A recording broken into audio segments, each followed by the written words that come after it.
And I am live, or I should be. What's up, everybody? Let me scoot up a little. So I am super nervous about this video, this stream, and thanks for joining me. We got 5 on the board now. We'll see if we add some more. This is probably going to be a really small group watching tonight because this is not a celebrity-focused stream. And so, again, with the algorithm, the videos that do the best are the ones that are about celebrity controversies. And the philosophy videos don't tend to do very well, but that's okay. I actually feel sort of comforted by that because I'm not sure that I want a big audience for this video, this stream. Hello to all of you joining me, and please let me know if there are audio issues throughout. I am just using a normal computer microphone. I don't feel tonight like doing the more sophisticated stuff or the headset. And my guy is next door watching, in the room next door watching The Batman with Robert Pattinson. And it is very loud. He's never seen it before. It is very loud, but I don't want to tell him to turn it down because he's enjoying the movie. So hopefully the sounds of the Batman next door will not be too distracting for you. What's up, Laura B? Good to see you. Long time no see. I know it's been a while since I've done a live stream of any kind. And well, I guess I did a bunch when I went traveling to the different Manson and Lindemann concerts, but it's kind of different being here back at the house. So now that things have calmed down, the Manson tour is over, at least this first one. I'm going to finally get to the work of trying to improve my YouTube and my social media and my Patreon and get back to really like the foundation. And so anyway, but it's been a crazy couple of months with those concerts. I had a great time. And so, if you haven't seen some of those videos that I did at those concerts, check them out because some of them were pretty funny or pretty interesting. But anyway, tonight, I'm just reading some of the comments right now. Oh dear, that's funny. Mooly Porchers, is that how you say it? Anyway, oh dear. Yeah, so let me get to the point here, y'all. I am really nervous about this stream and probably the most nervous that I've been about a video because this is something that what I'm going to talk about, in the next hour or however long it takes, whatever, this is something that gets to the core of my struggles as a human being. I feel like everybody has some foundational issues that structure the rest of their lives and the things they're going to struggle with psychologically, emotionally, relationally through the rest of their lives. And what I'm about to talk about, it really gets to the core of my other problems in life. I really feel like you can look at my other problems that I struggle with and you can trace them back to this foundational thing. And so, that's one reason I'm nervous to talk about this. Sorry. I've been having really bad allergies, and I'm going to fight the urge to sneeze a lot. So that's one thing. That's one reason why I'm nervous about it. Another reason is that I am going to talk about really depressing shit, y'all. I'm not lying in the title and the description. Really depressing shit. And it's not in the sense of like spilling my guts to you about, horrible things that have happened to me. I'm going to talk about one thing a year ago that's been a real problem for me, but don't worry, you're not going to hear about like deep, dark family secrets or anything like that. And I'm not even right now in a sad mood particularly, but there is a catalyst for me talking about what I'm about to talk about. But it is super depressing, and you're not going to come away from this feeling uplifted. And so, unlike my other philosophy videos and videos where I talk about God and spirituality and life struggles that have a much more Viktor Frankl-ish direction and are more uplifting or productive, this is just going to kind of, I think, leave us stuck in a really bad place. And so, to be honest with you, so let me explain like why I'm doing this, and then I'll get into it. I'm going to talk, by the way, it's not just going to be me talking about philosophy. I actually have some concrete things that I want to talk about that I think will give you a window into the deeper issues that I'm interested in. So we're going to talk about several things that I've advertised. We're going to talk about the new Joker, Joker 2, a bit, which I loved, even though it's not getting great reviews generally. But the Joker 2 movie, we're going to talk about the Menendez brothers situation just a bit. We're going to talk about the movie The Zone of Interest, which I couldn't even watch the movie without fast forwarding it because I was so, just honestly, I was so bored by the movie. But at the same time, I do think it's a really interesting work of art. And the question that it poses really gets to me and really gets to the heart of what I'm about to get into. So talk about that just a bit. We're going to talk about an old sci-fi story by Ursula K. Le Guin, who is one of the masters of science fiction writing. She's right up there with Arthur C. Clarke and some of the others, I think. And it's a short story written a long time ago called Those Who Walk Away from Omelas. Very short, very disturbing short story. I guess sci-fi. It's not really sci-fi, but it's like otherworldly, put it that way. But I'm going to talk about that a bit. And then I want to talk, what else was Russell Brand. Why have I been such a bitch about Russell Brand on Instagram lately? I know I have been. I did post something. We'll talk about it in a minute. I posted a comment under one of Russell Brand's recent baptism posts, and it was really too harsh. And I've thought about multiple times, I've thought about taking it down because I don't feel good about it. But for some reason, I can't take it down either because I kind of feel like it's almost cowardly to take it down. Like, I think it's better for me just to keep it up there and then people can agree or they can be like, what the fuck is your problem? So I want to talk tonight a little bit about what the fuck is my problem when it comes to the recent Russell Brand stuff and his promotion of Christianity, which he's promoting so hard on Instagram and Twitter. Oh, that's funny. Minerga Tone. I totally cannot pronounce your name, but anyway, you say, "Nah, you were too soft. He's fake." Well, I appreciate it. He's certainly generating a lot of reactions, but I want to talk about that. And then a little bit then toward the end about how Marilyn Manson fits into all of this. I'm not going to talk about anything depressing related to Marilyn Manson or the Manson case or anything like that. But check out my latest video if you haven't already, where I was pleading with the new incoming DA to not get in bed with these charlatans because he did a press conference with Esme Bianco. I'm talking about Gascon's challenger, who's 30 points ahead of him. Did a press conference with his challenge with Manson, one of Manson's main accusers, Esme Bianco. So this guy who's challenging Gascon, 30 points ahead of him, on stage with Esme Bianco, calling for justice for Manson's victims and all of that. He's completely wrong. He doesn't know. He needs to be educated. And so I put out a video trying to do that. And he did remove one of his posts. He removed his big anti-Manson post from Instagram. So I'd like to think that maybe that had something to do with it. I don't know.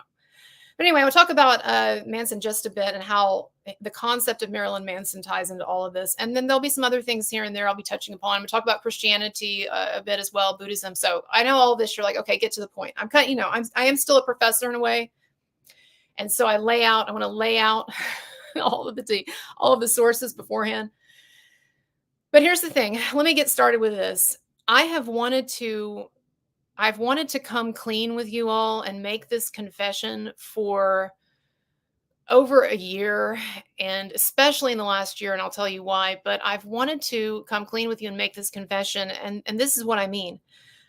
I have put out a lot of philosophical and spiritual videos, not lately, but I have, and I've had so many people write to me and express, or in the comments or whatever, express to me like how uplifted, how inspired they felt after some of those, and just the other day, someone was telling me that, thanking me for being such a positive force in his life.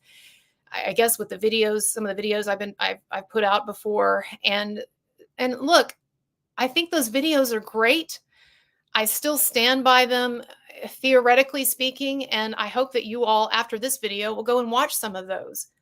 And this is stuff, and by the way, those videos are in line with stuff that I have been teaching now for decades in college. I haven't taught in the last couple of years, but I taught college starting in grad school. I taught college literature courses for years and years and years.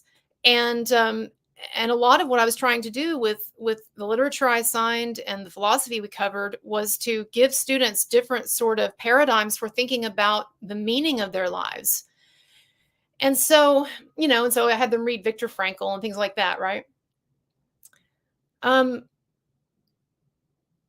but I have stopped. You've probably noticed, some of you, I have stopped making philosophy videos. It's been a long time since I've made philosophy videos or spirituality videos like I used to make.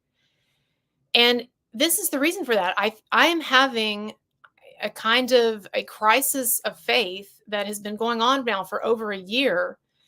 And I don't know what else to call it. Like, I don't think that's actually a good name for it, because even before this, I was, in a way, agnostic. Like, I don't subscribe to any particular religion, but I had some beliefs, and I've talked about those actually in a video. I did a couple of long videos where I talked about my spiritual beliefs, and central to those beliefs was the idea that there is a meaning, a deeper meaning to life, or meanings that in the end will make all of this worth it. And I have just, and so I want to come clean and confess that while I still think that that is the correct view, I just have not felt that for over a year now. I have just felt very honestly, very nihilistic, however you want to pronounce it, right? But I have felt just very, very cynical in my heart, my soul, my mind, very, very cynical about there being a deeper point to any of this that makes it worth the anguish and the pain of life. And so it's hard for me to make a video like this and talk about this, because I feel almost like, in a way, I'm like letting people down, or that I'm going to make some of you feel depressed and maybe, influence you in a way that's negative, right? And so that's why I haven't, and I'm not trying to paint myself as some like guru that people are listening to, but I'm just saying that, I know that a number of you really liked some of those videos. And so I hate to then say, well, that's just not working for me right now, so to speak. And so that's one thing that I feel nervous or bad about, to be honest with you. And so that's one thing. And then the other thing, of course, like I said, is just not wanting to bring people down, because I don't I have been my entire life, I have been a sufferer of clinical depression. I know this, and I know that these terms get thrown around a lot, and it's not an excuse for anything, but I'm just saying, like, I have known ever since I was a child that I have a much darker view. I seem to have a much darker view of life than the people around me. And I know everybody kind of plays a game and puts on a mask, and inside they're hurting. I get that. But I have perceived this over the years, that I don't enjoy life or have the same joy about life that other people are capable of, generally speaking. And also that I just tend to be much more depressive and in my disposition. And so I say this because I think, and those of you who feel this way, you can relate to this. I think that I've had so many experiences in my life of people getting irritated with me for like bringing them down. And I'm not talking about ridiculous stuff like going to a party and then saying, "Hey guys, what do you think about the fact that we're all going to die?" Like, I'm not talking about annoying, obnoxious stuff like that. But I'm just saying that ever since I've been a little girl, I've tended to fixate more on darker things. And I've had lots of conversations with people in my family where they have been frustrated with the fact that I focus on these things. Why don't you just think about the positives, right? Or why don't you, that's what God is for, and hand that over to God and let God deal with that. And you don't need to worry about that, right? And this goes back to also, I think, being raised in a Southern Baptist church, which had a lot of wonderful aspects to it, seriously, if we're instilling a kind of spirituality in me. But at the same time, there was a lot of talk and focus on hell. And so from a very early age, even like growing up in the church, it was really difficult for me to feel happy or positive about life when I believed, and everyone around me believed, that the majority of people on this planet, born on this planet, are going to be suffering for eternity. Like, I don't believe that anymore, but I'm just saying, like, that is a hell of a lot to have in your head if you really believe it, and if the people around you are really believing it or acting like they really believe it. Like, that's a pretty dark paradigm for viewing life. And I laugh, right? Because, like, And I understand some of you might still believe that or what have you. And I have family members watching this and hi mom, and so again, I'm not denigrating anyone's beliefs. I don't obviously have the ultimate truth, but I'm just saying that was a really dark paradigm to grow up with. And then what happens is, even when you leave that behind, even though I no longer believe that, the world itself is so, life has so many horror shows, horror stories in it that it can just be overwhelming. So again, like y'all, like if this is how the conversation is going to be for the next hour. So if you want to leave, don't feel bad. I remember one time having a conversation with my aunt and uncle when I was in adolescence, teenager, and talking about how I struggled to have a positive outlook when there were just so many horrible things happening to people all the time in the world. And my aunt said to me, "Well, just don't think about that. Think about your own life. You've got these good things going on, et cetera, et cetera. Think about that." And here's the problem with that logic for me. Okay. And now I'm going to start getting into some of the topics on the list. And this is what I said to her. I said, imagine right now that next door to us, like in the room next door, there was someone being tortured right now. And they would never be in our room. We'd never have to see it. Our lives would continue as they are now, happy, bright, positive things. But next to us, like 6 inches away, there's someone who is being tortured and we're aware of that and we can hear it. And I said to her, how on earth would you say to me, have a positive outlook with that going on next door? Like that would be absurd, wouldn't it? Wouldn't it be absurd? And yet I feel like that is when people say just focus on the positive stuff or don't focus on that or that's not your life. I feel like that's what they are in essence asking us to do. And it may be, I totally concede it's a healthier way of being in terms of motivation and positivity. And I know that positive thinking is much more motivational for people than this kind of cynicism. But to me, it almost feels like everyone sort of is expected to sort of walk around in severe denial of really horrific realities. So this is where I want to bring up Zone of Interest, because while that film I thought was really boring, really boring, and I had to fast forward through it, the concept, as you know, if you know the concept is extremely disturbing. And this is the concept that there was a family, a German family that lived in a villa right next door. They shared a wall, in fact, with the concentration camp Auschwitz. And the commandant, the commander, the head of Auschwitz, the concentration camp, I should say, he lived there with his family. And so literally sharing a wall.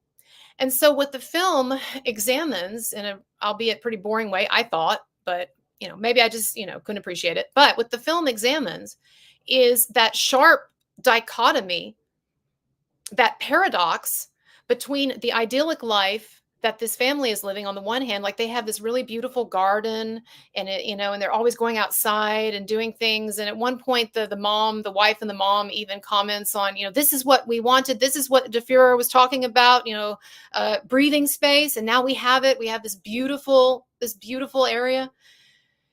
And so you see this very ordinary, yes, banal, ordinary idyllic life going on the one hand, and you never see what's happening on the other side of the wall. You never see what's going on in the concentration camp. You just hear it sometimes. You'll hear people screaming, when the family's outside or whatever, hear people screaming, hear dogs, hear gunshots. You see the smoke sometimes and some other things, right?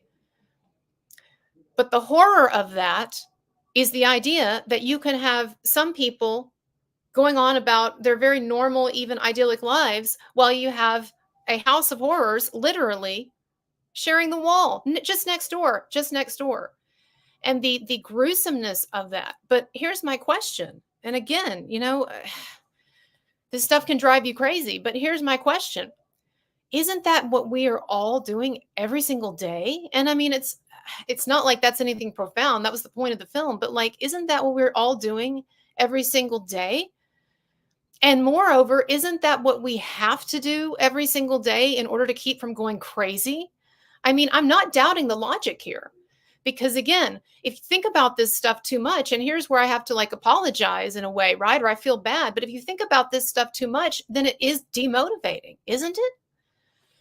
I'm going to try to be better with the super chats and the PayPal comments because I am bad with them. Rebel from the waist down says, "You are doing the Lord's work. Manson is innocent. Greetings from the birthplace of the Antichrist, Canton, Ohio. Hello, Antichrist." Well, thank you. And look, I'll say this. I'm not even saying that I am afraid that there isn't a meaning to life. This is what I'm saying, is that it is almost impossible for me to imagine a meaning that would be worth it, that would require the kind of suffering that so many people have to go through, the grotesqueness of it. And so that is where I really just have like the shard of glass sort of through my brain on this, that I can't seem to extricate. So anyway, so that's zone of interest, and that is one of the issues that I have is like we have to constantly be, I feel like, to get through a day, or to get through a day with motivation, with positivity, we have to constantly be in denial. And it's not even anything to feel like guilty about, right? Like you have to do it. Because if you were thinking about this stuff all the time, like if that family was fixated on what was going on next door to them, then could they be functional? So that is one of the paradoxes that I really struggle with. Now, you might say, well, okay, but this is like a basic philosophical conundrum or question. This is like at the root of all of so many debates about religion. Why is there evil? And how could a loving and powerful God allow evil? So you're telling me that this just occurred to you in the last year? No, no, it's just that sometimes things happen in life that make certain more theoretical debates just seem a lot more real to you. And I've certainly gone through shit in my life and in my childhood and later on, just like a lot of you, probably all of you have. And I've talked about this a bit when I was in my 20s. I lost a boyfriend of 4 years, a really serious relationship, to cancer. And, I watched him go through the death process and all that. And it was horrible, and took care of him and all of that. And, and I keep up with the news, and I have for years and years. So it's not that I wasn't aware or thinking through these things, but here's the deal. And I'm going to be very vague about this because I really don't want to disturb anyone or make anyone upset or sad. And especially because there's so many cat lovers. But a little over a year ago, one of my cats died. And all I'll say about it is that it was a really terrible death, and it was not short. And it wasn't I don't have guilt about negligence. It wasn't anything that anyone would have assumed they needed to do anything about or would have been aware of or whatever. Just a second. Someone texting me.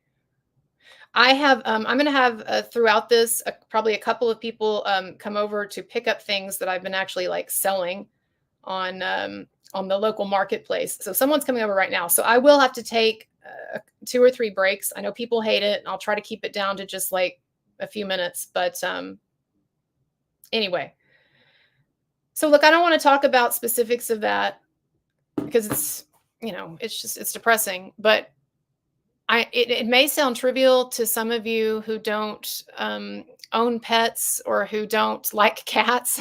So if it helps you to exchange cat for dog in your head to make it make sense, then that's fine. But that just really just tore me to my core psychologically in a way that even losing human beings in my life did not. And maybe that sounds bad, or it sounds ridiculous. Not that I wasn't sad or traumatized or horrified by seeing people in my life die over the years, but it just tore me to the core. And the way it happened and all of that. And to the point, y'all, where when I found out, like, I couldn't deal with it. Like it was the first time in my life that I actually like flipped out. And I didn't know how I was going to get myself under control or get a handle on myself because it was so horrific to me. And so what's happened is I have thought about that every day, multiple times a day for the last year since it happened. And I know people will say, well, oh, it's PTSD or whatever. Okay, whatever it is. But like, it's a serious, like, real thing that happened. And that one thing, it just got to my emotional, psychological core. And it has just really undone the kind of like spiritual faith that I thought that I had. And again, I wasn't a Christian or didn't have a specific religion that I subscribed to, but I did have like I felt like I had kind of a peace about things and an optimism to a degree, even with my depression. And so since this thing happened, I've just been so focused on all of the horrors of the world and the things that you hear and you read about, all of the suffering that people have gone through and are going through. And I just don't seem to be able to get over this hang up psychologically. And here's the thing that gets me. The horrors that people go through and have gone through, I mean, just reading a history book, you can see this, right? It just doesn't seem like to me there's any way in which that makes sense in a world created by, forget all good God, but just even like a halfway reasonable God. And I know I've done videos before about this, and I've explained it in various ways, and pain is temporary and there's a long-term trajectory and et cetera, et cetera. Go watch my videos. I mean, I still believe that stuff, but I don't know. I'm just not able to get past this right now. All that I seem to see is the horrors of life, or the brevity of the good times and the inevitability of the good times turning into bad times, if nothing else, with like aging and death and things like that, right? And so it's very hard for me to feel the sense of like spiritual and psychological motivation that I felt even a year ago. And of course, I'm still making YouTube videos, and I appreciate it when you say, oh, you've made a difference with the Manson situation or this or that. And I'm still doing stuff, like I'm still trying to live as if there is a reason or it does make sense. But I mean, like in my core and my psyche, I just feel in my core and my psyche, I just feel pretty destroyed. And so I was expecting it to go away. It was a year ago. I thought, well, okay, maybe it's just PTSD or what have you, or grieving or the horror of something like that. But it hasn't gone away. And in fact, it feels like it's intensified. And I know people say, well, you need to go to a therapist, get back into therapy, this and that. Okay. But here's something that I want to throw at you. And I know this is going to sound really bad. And again, this is just me being totally honest, as dark and cynical as this is. There's a part of me that doesn't want to feel better because I think, like going to a therapist or trying to become more positive in my thoughts or trying to get rid of these feelings or whatever. There's a part of me that like I don't want to, because I almost think like that's a denial. That's like a betrayal of the truth. That in fact, there's a part of me that's like, why would I want to feel better about this? Why would I want to feel better about what happened to my cat? Why would I want to feel better about all of the horrific suffering throughout history? Why would I want to feel better about I'm going to get old and die? Like, why would I want to feel better about these things? They're horrible.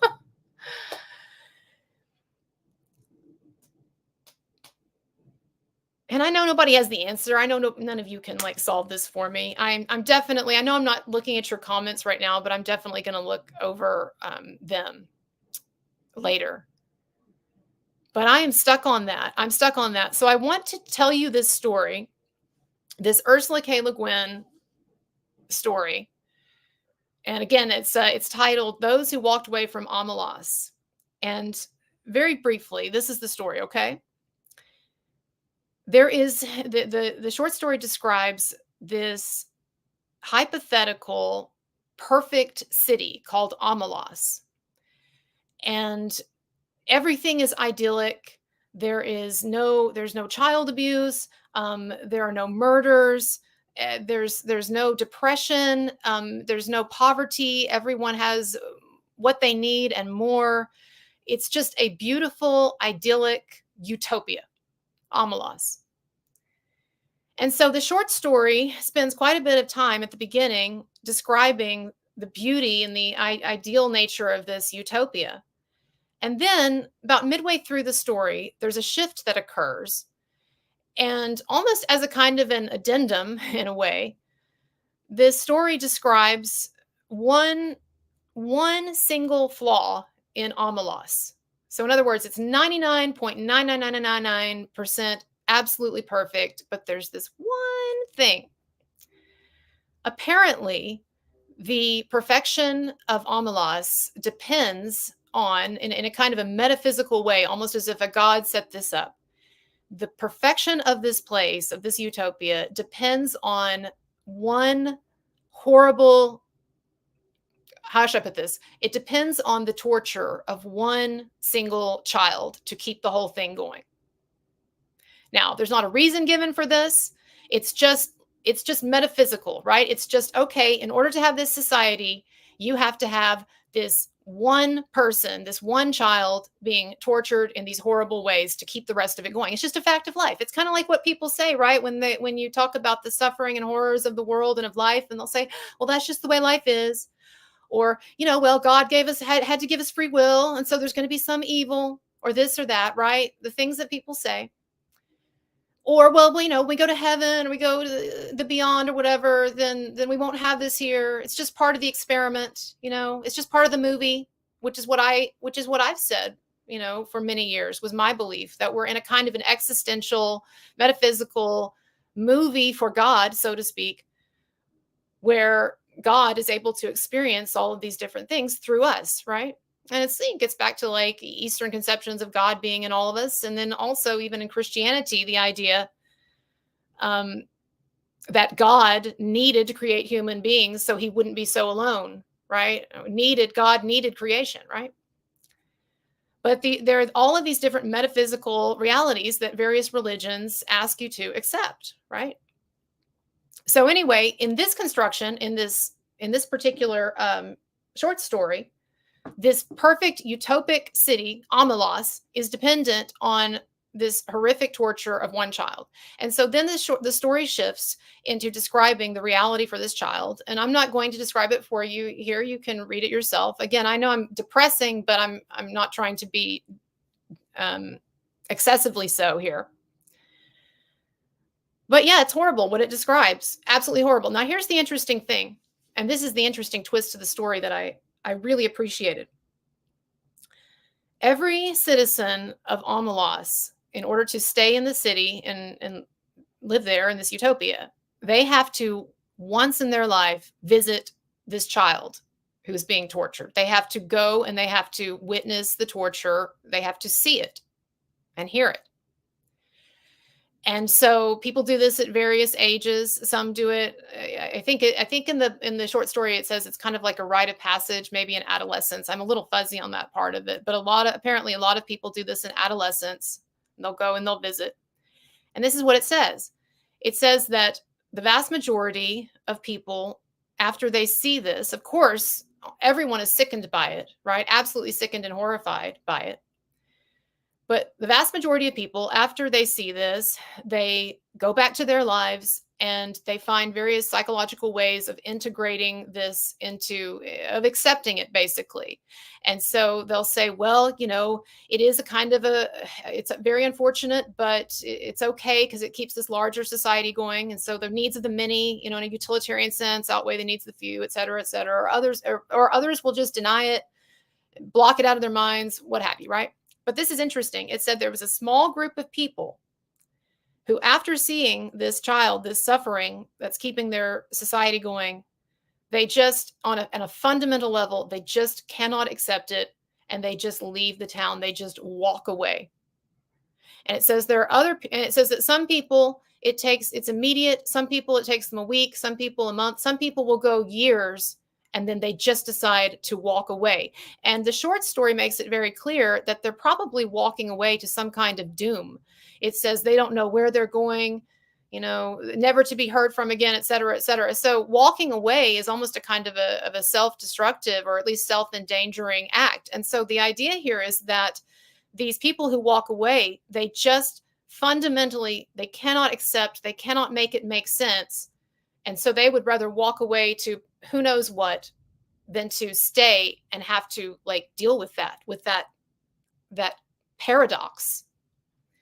Okay, 1 second. Okay, we're going to take a little break. My friend is here. I will be back. Don't come back if you're depressed, please. I don't want to be responsible for anyone doing anything bad, but I will be back to talk about this stuff more. 5 minutes or so, okay?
Okay, what's up? I'm back. Can you see me, hear me? So, hopefully no more long interruptions like that. The other person is not coming tonight, so we're good. I might have to step away for a few minutes to do one more thing, but anyway. So anyway, that's the gist of that story, and I think that the meaning is pretty evident, right? It's posing the question to us.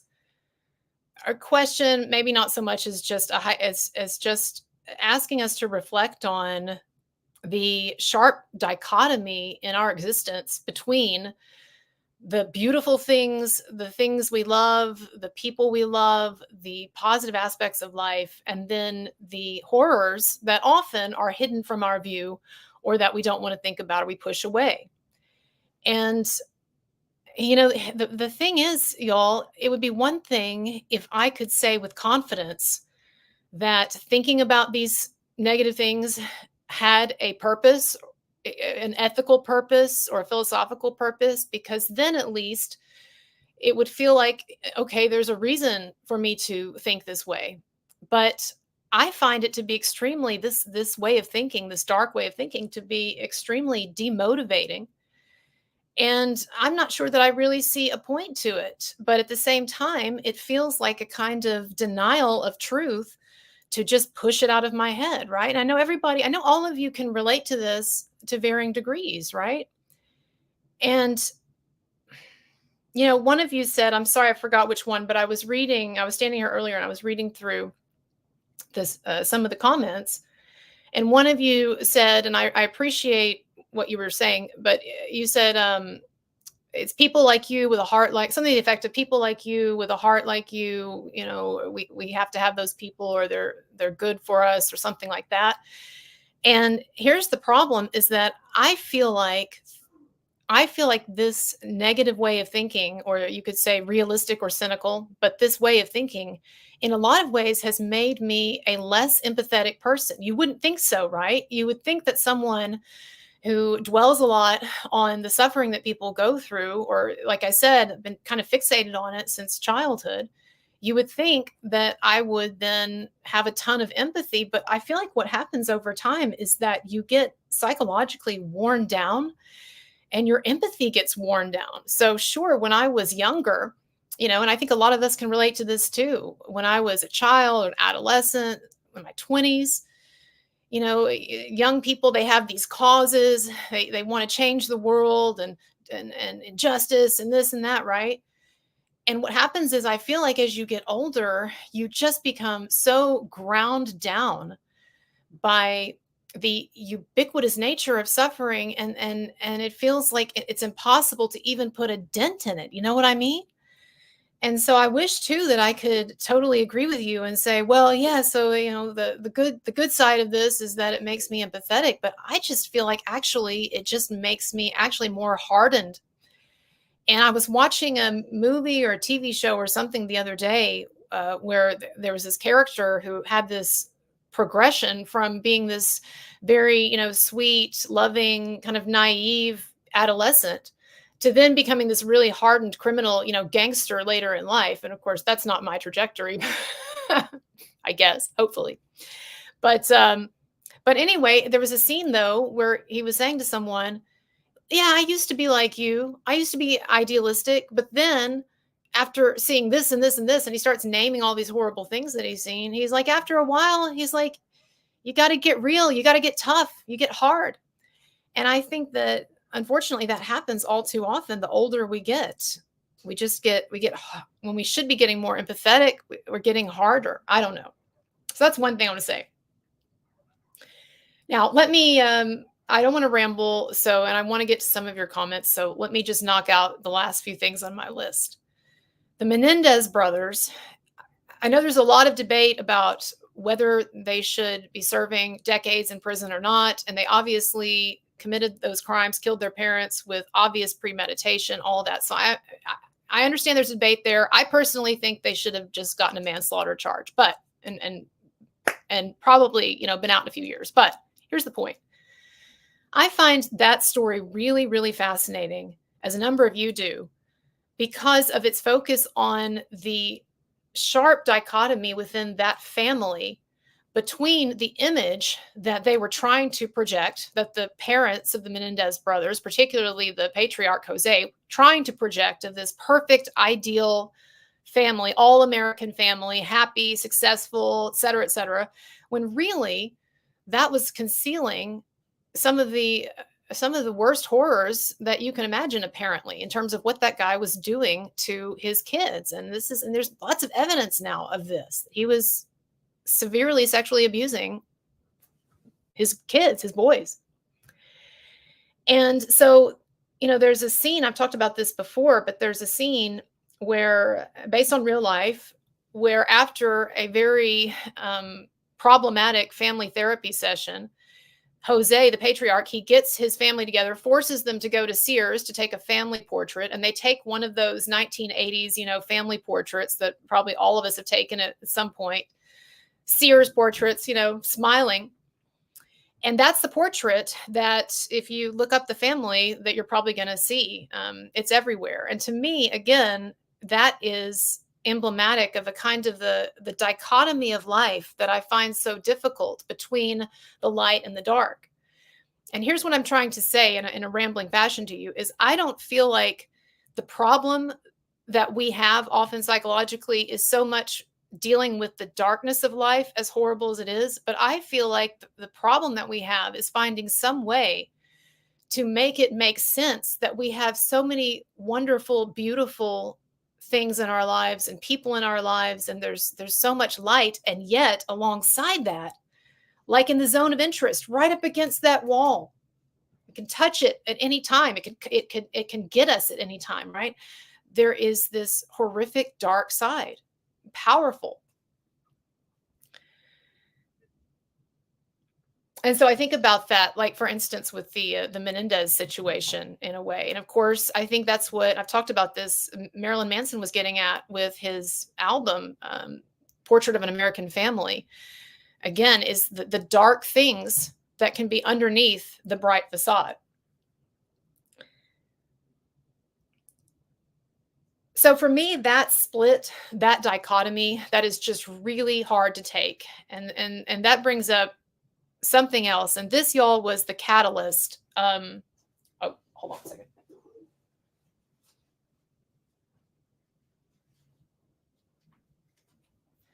Sorry, this was the catalyst for me making this video today. So I follow this guy named Motaz. Is it Aziza? Is that how you pronounce it?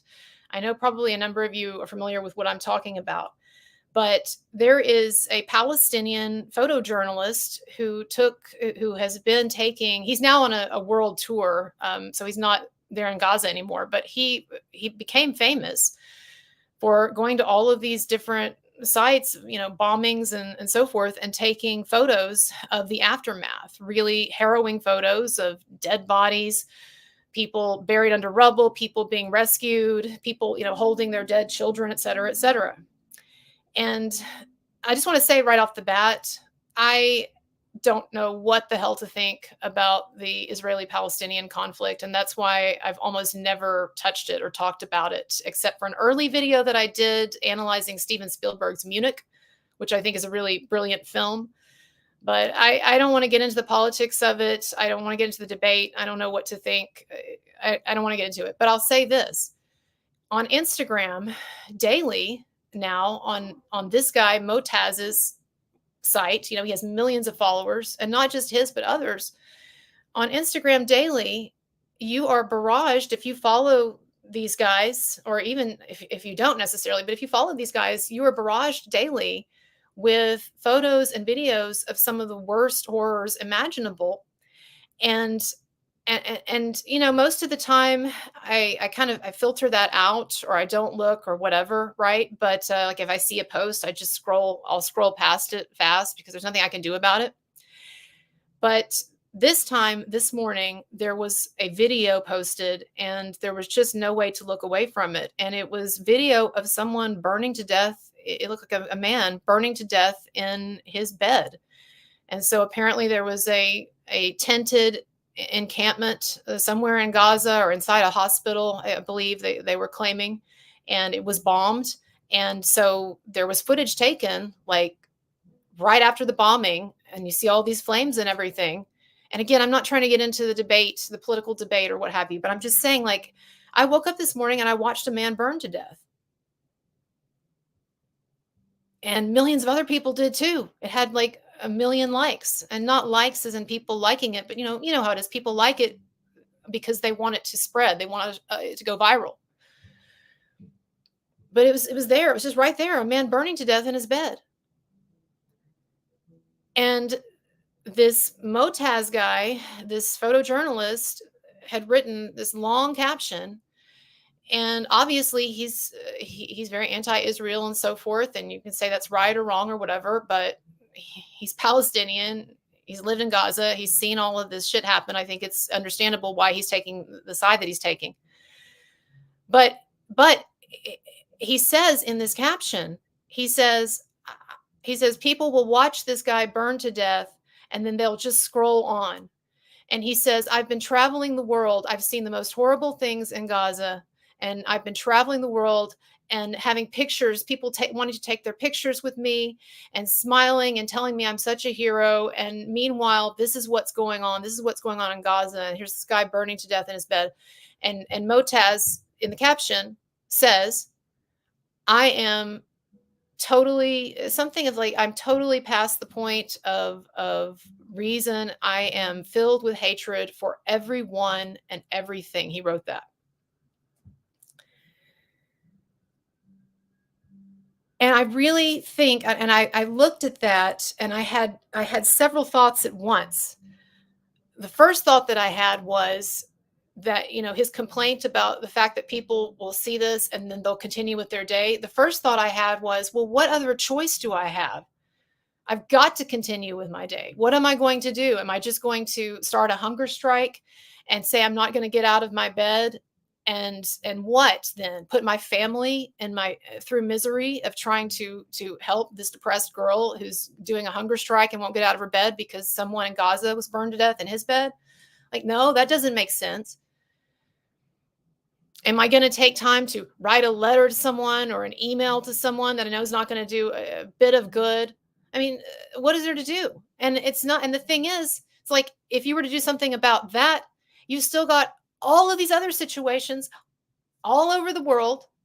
You know, you can't, you know, it's like that video with that girl who was crying years ago about how you can't hug every cat. Do y'all remember that? Bless her heart. There was a girl who I think it was a dating advertisement on an app or a website or whatever. And she was talking about her love of cats. And then she began to cry, and she was crying. You can't hug every cat, but it's true. You can't hug every cat. And so there was a part of me that was like, I wasn't angry at this guy because I knew where he was coming from totally. But there was a part of me that was like, well, dude, what else are we supposed to do? The most we can do is just push like and make a comment so some other people see it. I mean, yeah. But at the same time, there was a part of me also that really sympathized with what he was saying, because I thought, you know, I feel the same way about the world, about life, about the futility of it, about like, you know, getting up to go to a job and smile and to get through another day and coming home and watching TV and then going to bed all the while there's all of this like just crazy shit. And even when you get away from that, even just the idea of like, we don't really know why we're here, what we're doing, and we're going to die soon. I mean, it's all like, honestly, like if we weren't so used to it, if we were not desensitized to it, we would just be like utterly like aghast at this situation existentially that we've been dropped into. And I'm sorry, I know this is like depressing shit, but this is what some of the existentialists were getting at. You know, they have their flaws and their issues, but this is what some of the 20th century existentialists were getting at when they talked about the absurd condition, the absurd position that man finds himself in, that we find ourselves in, not knowing where we came from, where we're going, only a short lifespan, and then we age, we die. There's sickness and suffering and people doing horrible things to each other just all the time. You know, I know we all know this. I know. And that's part of my point too. But I saw that and I thought, yeah, you know, I've been dealing with the same feelings in a way. And so I guess I'm making this video because I do want to start doing other stuff with my channel again and doing some of the philosophy, so to speak, some of the life stuff that the non-celebrity stuff that some of you like. But I do feel like a certain hypocrisy to an extent with that because I feel like I so totally don't know what's going on. And so who am I to be like teaching anyone anything, right? And I know, I know that's not the point. I know that I can do videos talking about books and other writers and everything. It's not about what I think, and that's true. But it is hard motivationally to feel energized to get up and in front of the camera and talk to you about all this interesting stuff when really the way I feel inside is just like I am just like this guy. I am over it. I am filled with hatred for everyone and everything, not literally, but a sense of just being like worn out with it all, and not I'm not talking about specific people or relationships in my life. I'm talking about like existential angst, the kind of existential angst that so many of these like German philosophers in the 20th century or some of these French philosophers were talking about. And I guess that it's just a little surprising to me, I thought that I was past this stage and to be like hit so hard by it. But, maybe that's what a midlife crisis is. And maybe everybody to an extent feels this, especially when they get to a certain age of like getting back to the basics of like foundationally of like, I just don't know what the is going on. Right.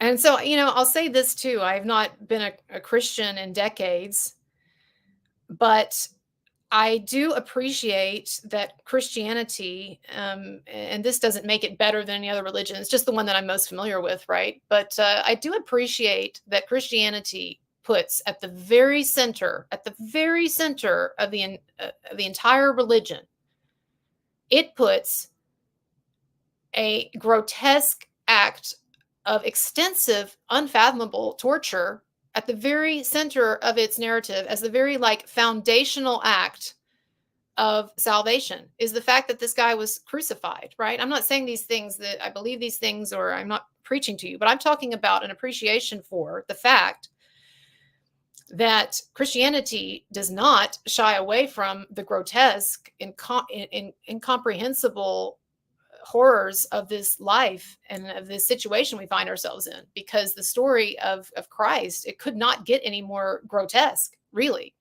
And we get I've talked about this before, we get very desensitized also to crucifixion and what that really was and what that really entailed. And so it's interesting to me that you have, at the center of this religion, you have something that is so grotesque. And what I think it is in a way is a kind of a nod to or an acknowledgement of the fact that there is this dimension, this horrific, incomprehensible dimension to life that we can't ever really in our minds like totally reconcile, right?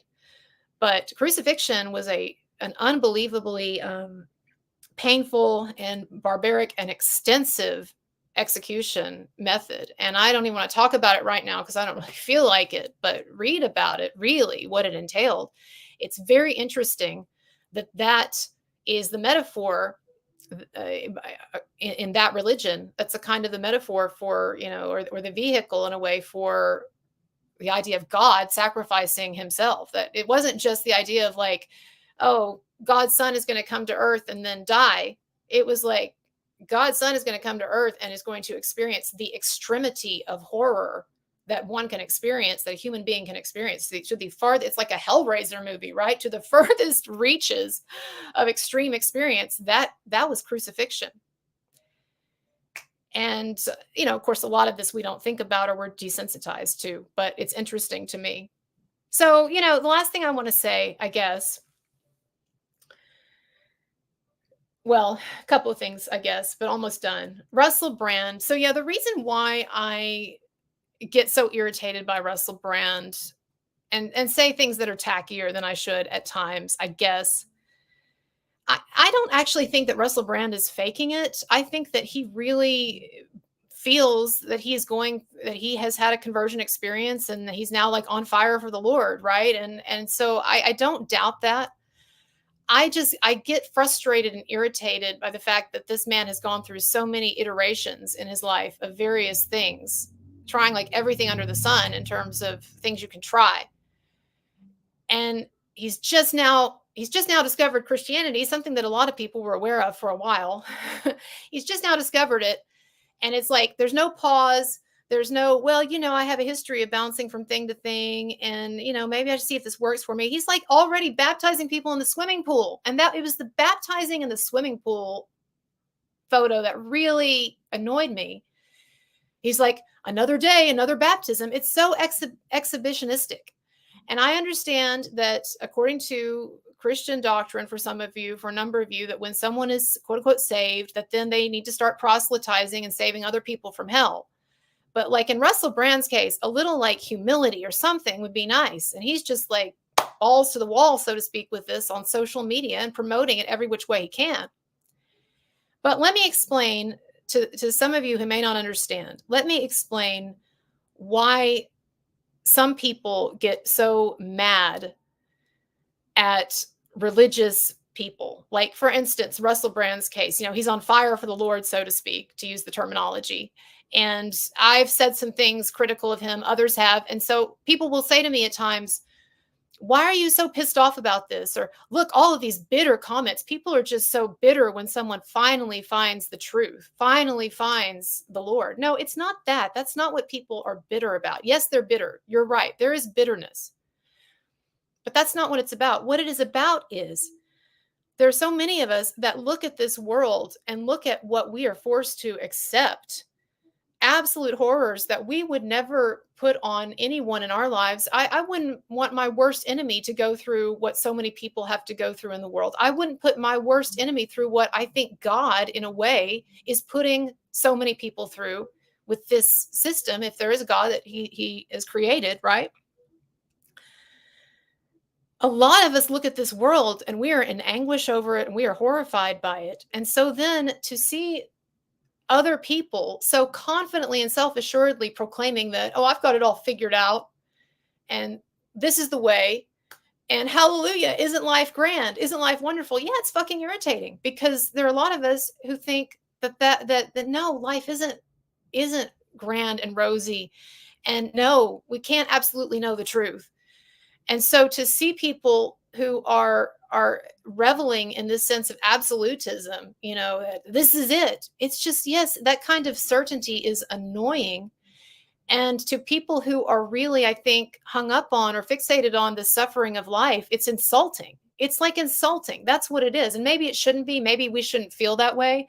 But when I see Russell Brand in the swimming pool baptizing someone in this very showy way, when he's just recently come to Christianity, there's a part of me that's like insulted by it. Yeah, like, come on, this is serious business, and you're just like kind of playing with it in an exhibitionistic way. But maybe I'm being too hard on him. Maybe I am. So anyway, I don't know. But the long and the short of it, y'all, I'm going to wrap this thing up. The long and the short of it is that I do want to start making philosophy videos again, but here's the point that I'm getting at. They're not going to be like they used to be, I think, for a while, with like, here's how to feel better about yourself or better about your life, or, here's a way to think about this so you can overcome this obstacle, kind of self-helpish. I think that I'm wanting to go more deeply into something that is not going to be perhaps as positive. And I don't mean like this, like talking about negative stuff all the time, but I'm talking about, I really would like to look more deeply into the writings of people who are really wrestling with some of this dark stuff. Like I haven't since I was in college, honestly.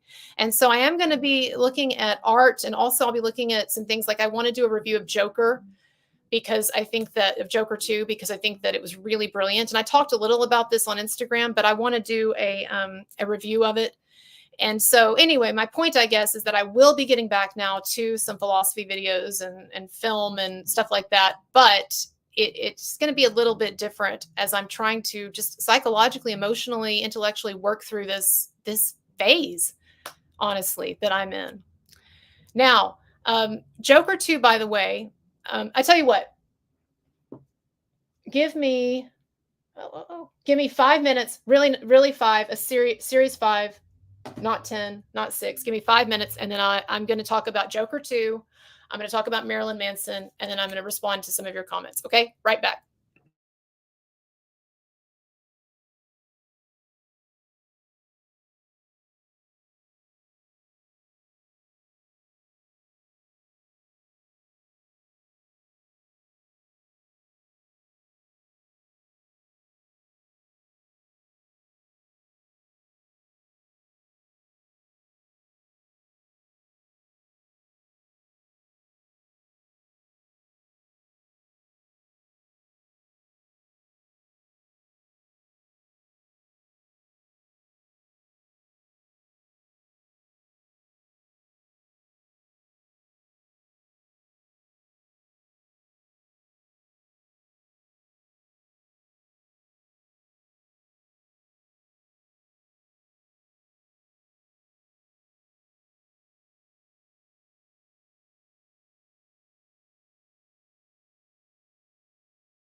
All right. Did I make the hard five? Did I make it? Oh, my hair. My hair needs a little bit of help. So, uh, this water is kind of gross. I shouldn't drink tap water, right? It's like really bad, isn't it? I get lazy sometimes, and I don't like have time to fill up the filter or whatever, and so I'll drink the tap water. Is that really, really bad? How bad is that? Y'all want to hear a funny short story? Oh, probably like 15 years ago, I was at the house of a drug dealer. I don't mean that in a dramatic way or whatever, but it's just someone who their primary occupation was substances. And anyway, this is what's funny is I went to get some water and I just from the tap and I got the water, started drinking it, and this person looked at me with horrified eyes and he said, "You're going to drink that?" And I said, "Yeah." And he's like, "I'd never drink that. That stuff's poison." And then proceeded from there to do substances that you that you would think would be way more poisonous. So I don't know, but anyway, it doesn't taste very good, that's for sure. So Joker 2, this is how this ties in. And I'm sorry, I'm gonna try not to give away some spoilers. I don't even want to get into the plot really, but here's the thing. It disappoints the audience. It doesn't give the audience what they want, which is more of the spectacle of the first Joker film. Instead, this is a film that's interested in the aftermath of the spectacle.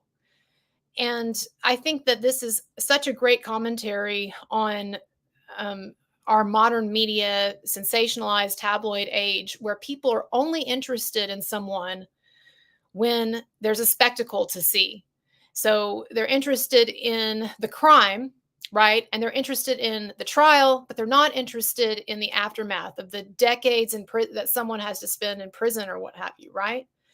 And so that is, I think, one of the strengths of this film is that this film is not interested in the fun spectacle. It's interested in the sad, dark reality after the aftermath of the spectacle. And so most of the time what you're seeing is Joaquin Phoenix's character in prison in a really depressing situation.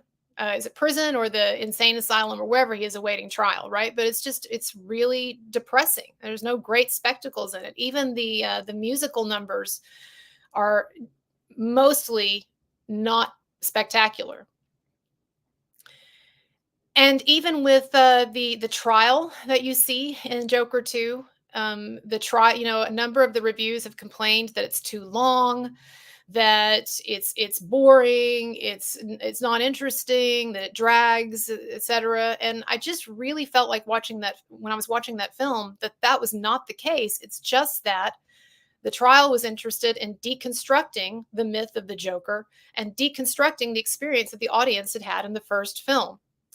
So I really appreciated that movie. And I guess this is kind of what I'm trying to say in relation to the conversation we're having right now is that I felt like that movie was an unashamed downer of a film. And I know that you can say, well, the first film wasn't like lighthearted and positive, but again, it had the mayhem, it had the spectacle. You saw the Joker actually having a lot of fun. Like the Joker almost, Joaquin Phoenix's character almost never laughs in this second film. He seems depressed and miserable and honestly just like barely hanging on to life, really demotivated. And so I think that I really respect the guts that the writer, director Todd Phillips had on this film. I think he wasted too much fucking money, and I think he brought this disdain onto himself by making the film that unnecessarily expensive. But I do respect that he gave us a work of art, and that it really was a kind of a dichotomy with the first film in a lot of ways. Even and the audiences, maybe they're not liking it, but that's kind of the point of the movie too, honestly. But I was, I was thinking about that film in relation to a degree to what we're talking about here as well. And what I wanted to say about Marilyn Manson, I've read some interviews with Manson from a while back, like decades ago, in which he talked about the name and the thinking behind the name, or his philosophy on the name. And he talked about obviously the most obvious aspect is the idea of dichotomy, right? But he talked about the fact that he's interested in how you could look at something that is ugly or that is dark or disturbing, like Charles Manson, and you could, in some ways, find some beauty also in it.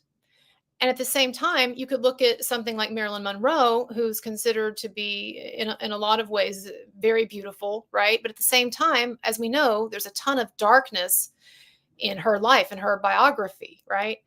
And I just think that of all of the things that Brian Warner did in creating the Marilyn Manson band, and the music, the songs, the showmanship, the all of that, everything that's gone into it, I do think that the most fascinating and most brilliant aspect of the entire project was the overall concept, the overall metaphor, the idea of extreme dichotomy that you get in that name.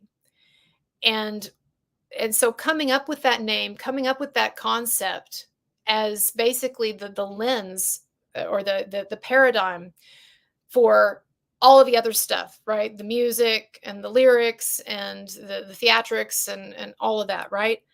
But the concept itself is so brilliant, and the name is so brilliant because it really gets at this foundational discordance that we feel, this extreme opposition that we feel in life between beautiful experiences and beautiful things and the light, and then also the horrific and the dark. And I find that my biggest challenge psychologically, honestly, has been and continues to be finding a way to live in such a way that I feel motivated and I feel at peace, even feeling like I'm sort of split between these two things that don't fit, but yet have to, right? Like the yin and the yang, right? Things that are complete opposites and are impossible to integrate, and yet we have to every single day. We see the guy on Instagram burning to death, and then we have to say to ourselves, but I've got to get up and go to work, and I've got to shake that off, right?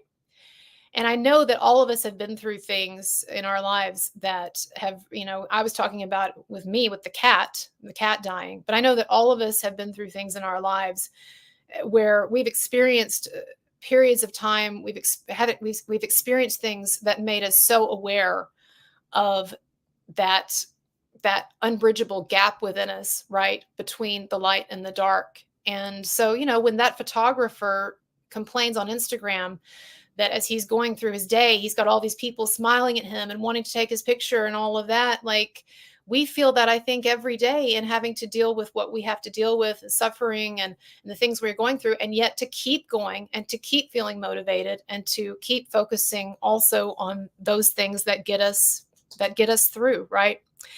So I don't know. That's a lot there. And I guess my point to you again is that I'm going to be thinking about that in the upcoming weeks and months, and talking about writers and films that I think are really trying to explore and get at that dichotomy. And of course, Marilyn Manson obviously is one of them, right?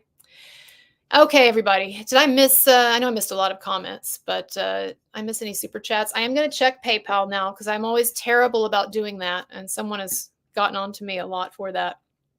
But this is just a casual chat tonight. I just wanted to kind of get this off my chest, because it's something that I've been feeling a lot. And I feel like it's almost kind of been blocking me in a way, like creatively, because I feel like I couldn't talk about this, or couldn't really express it, because to a lot of people it's such a downer, right? And I understand that. Like, you think about this stuff,